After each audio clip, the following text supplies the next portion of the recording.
दोस्तों good evening. आज हम आपके लिए लेके आए हैं चुम्बक प्रश्नोत्तरी टेस्ट सीरीज 1। मैं engineer PC sir Ghoshrana PC electrical channel में आपका स्वागत करता हूं। दोस्तों आज का अपना टॉपिक है चुम्बक से संबंधित परिभाषाएं व चुम्बक के गुण से रिलेटेड कुछ क्वेश्चन, परिभाषा व चुम्बक के प्रॉपर्टीज़ से रिलेटेड कुछ क्वेश्चंस, 20 क्वेश्चन। दोस्तों पहले क्वेश्चन की बात करें, निम्नलिखित में से कौन सी सामग्री स्थायी रूप से चुम्बकत्व को बनाए नहीं रखती? निम्न में से कौन सी सामग्री है जो स्थायी रूप से, परमानेंट रूप से चुम्बकत्व को बनाए नहीं रखती? ए में है नरम लोहा दोस्तों, बी में स्टेनलेस स्टील, सी में कठोर स्टील और डी में है उपरोक्त में से कोई नहीं। तो दोस्तों इसमें ए हो जाएगा नरम लोहा। नरम लोहा या सॉफ्ट आयरन ऐसा मटेरियल है जो चुम्बकत्व को लॉन्ग टाइम तक बना के नहीं रखती। सेकंड क्वेश्चन देखते हैं दोस्तों, एक पारगम्य पदार्थ होता है। पारगम्य पदार्थ क्या होता है दोस्तों?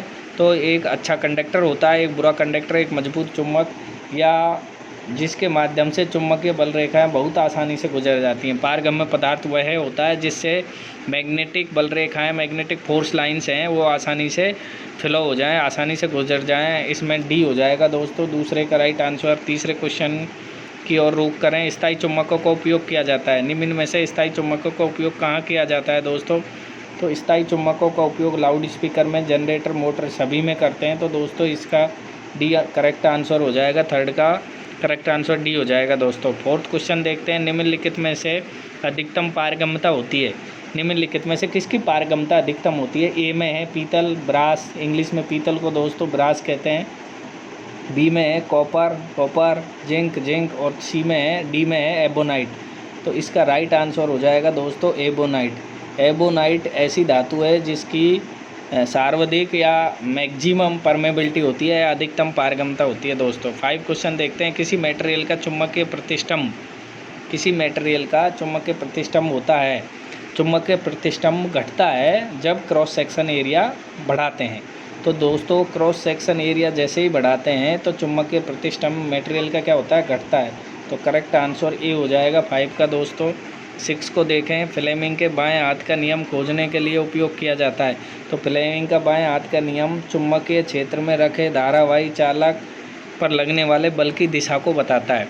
Van current carrying conductor when placed in a magnetic field applying force, current carrying conductor को मैग्नेटिक फील्ड में रखने पर उस पर जो फोर्स अप्लाई होता है उसकी दिशा अपन फ्लेमिंग के बाएं हाथ के नियम से ज्ञात करते हैं दोस्तों। और लेफ्ट हैंड रूल है, ये मोटर पर लगता है। किस पर लगता है? मोटर पर, डीसी मोटर पर दोस्तों। 7 की बात करें, यदि किसी कोयल में टर्नों की संख्या कम हो जाती है तो कोयल का चुम्बकीय क्षेत्र व प्रेरित वोल्टेज क्या होगा? तो दोस्तों टर्नों की संख्या अगर कम हो जाएगी कोयल में तो प्रेरित ईएमएफ और चुम्बकीय क्षेत्र दोनों क्या हो जाएंगे? घट जाएंगे। दोनों क्या हो जाएंगे? कम हो जाएंगे। तो 7 का बी हो जाएगा दोस्तों। 8 की बात करें, दो लंबे समांतर चालकों के बीच का चुम्बकीय बल किसके विपरीत अनुपातिक होता है? तो दोस्तों विपरीत अनुपातिक का मतलब विलोमानुपाती से है। किसके विलोमानुपाती होता है? विलोमानुपाती होता है, ये पूछना चाह रहा है दोस्तों। तो मैग्नेटिक जो फील्ड है, ये कोई समांतर दो चुम्बक हैं तो इनके बीच की दूरी के वर्ग के विलोमानुपाती होता है। तो बीच की दूरी, चालकों के बीच की दूरी, समांतर चालक है तो दोनों के बीच की जो दूरी है उसके विपरीत अनुपातिक होता है चुम्बकीय बल। 9 की बात करें, जब एक कुंडली के सापेक्ष चुम्बकीय क्षेत्र गति करता है तो उत्पन्न ईएमएफ निर्भर नहीं करता। उत्पन्न ईएमएफ कोयल के प्रतिरोध पर निर्भर नहीं करता, चुम्बक के घुमाव पर करता है, कुंडली के टर्नों पर करता है। तो चुम्बक के प्रतिरोध पर, कोयल के प्रतिरोध पर निर्भर नहीं करता। तो 9 का करेक्ट आंसर ये हो जाएगा दोस्तों। 10 की बात करें, चुम्बक के भीतर एक चुम्बकीय क्षेत्र की दिशा, चुम्बक के भीतर चुम्बकीय क्षेत्र की दिशा दोस्तों एस से एन होती है। क्या होती है? एस से एन होती है। ए करेक्ट आंसर हो जाएगा। चुम्बक के बाहर एन से एस होती है और चुम्बक के भीतर एस से एन होती है दोस्तों। 11 की बात करें, परीक्षण चुम्बक के लिए आमतौर पर प्रयुक्त की जाने वाली धातु है। परीक्षण या स्क्रीनिंग चुम्बक के लिए जो प्रयुक्त करते हैं अपन धातु, वो सी होती है, नरम लोहा होता है दोस्तों। 12 की बात करें, एक विद्युत चुम्बकीय क्षेत्र तभी मौजूद रहता है जब कोयल में होता है। तो विद्युतीय चुम्बकीय क्षेत्र कब मौजूद रहता है? जब किसी कोयल में करंट अप्लाई करेंगे अपन, करंट प्रेजेंट रहेगा तभी उसमें चुम्बकीय क्षेत्र उत्पन्न रहेगा। तो इसका करेक्ट आंसर डी हो जाएगा 12 का। 13 की बात करें, चुंबक के क्षेत्र हटा लेने के बाद लोहे के टुकड़े में जो शेष गुण रहते हैं चुंबक के, उन्हें अपन अवशिष्ट चुंबकत्व कहते हैं, रेजिडुअल मैग्नेटिज्म कहते हैं दोस्तों। क्या कहते हैं? Residual magnetism. इंग्लिश में बात करें तो रेजिडुअल मैग्नेटिज्म और अवशिष्ट चुंबकत्व कहते हैं। क्या कहते हैं? अवशिष्ट चुंबकत्व या रेजिडुअल मैग्नेटिज्म। तो इसका करेक्ट आंसर बी हो जाएगा 13 का दोस्तों। 14 की बात करें, जब मैग्नेट के उत्तरी ध्रुवों को एक साथ पास लाया जाए तो वहाँ क्या होगा? तो दोस्तों अपन बात करें, जब मैग्नेट के दो उत्तरी ध्रुव पास पास लाएंगे तो यहाँ क्या होगा? रिपल्सन होगा। क्या होगा दोस्तों? प्रतिकर्षण बल लगेगा।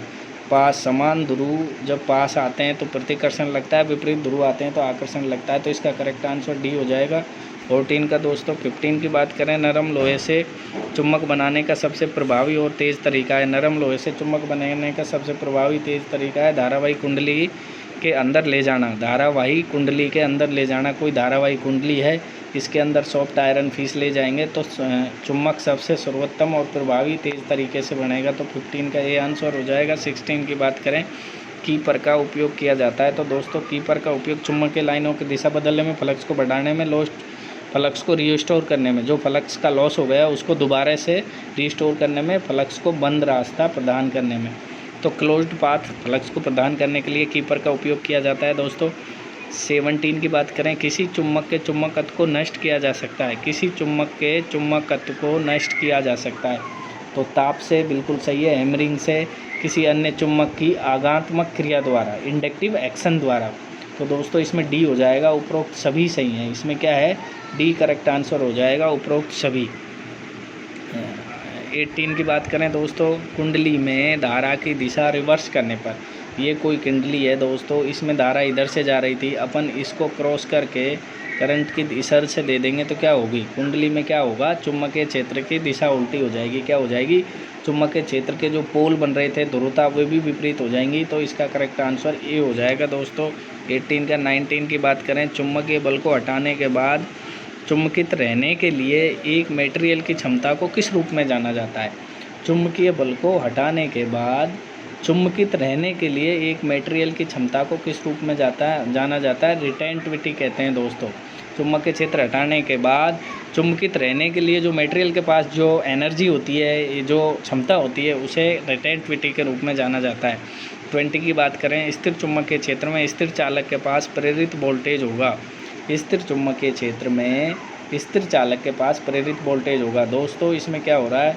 मैग्नेट भी स्थिर है, चुम्बकीय क्षेत्र भी स्थिर है और चालक भी क्या है? स्थिर।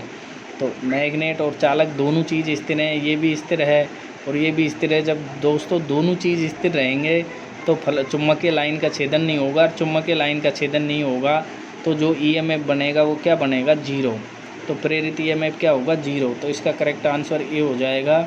जब किसी के दोनों चीज़ स्थिर हैं, मूवमेंट नहीं हो रहा, तो चुम्बकीय रेखाएं नहीं कटेंगी। जब रेखाओं का छेदन नहीं होगा तो फ्लक्स नहीं बनेगा। फ्लक्स नहीं बनेगा तो प्रेरित ईएमएफ है या प्रेरित जो वोल्टेज है वो क्या होगा? जीरो होगा। तो 20 का करेक्ट आंसर ये हो जाएगा दोस्तों। यदि आपको ये प्रश्न अच्छे लगे हो तो अपने दोस्तों को शेयर करें, लाइक करें, सब्सक्राइब करवाएं। धन्यवाद दोस्तों, आज के लिए इतना ही। Thank you.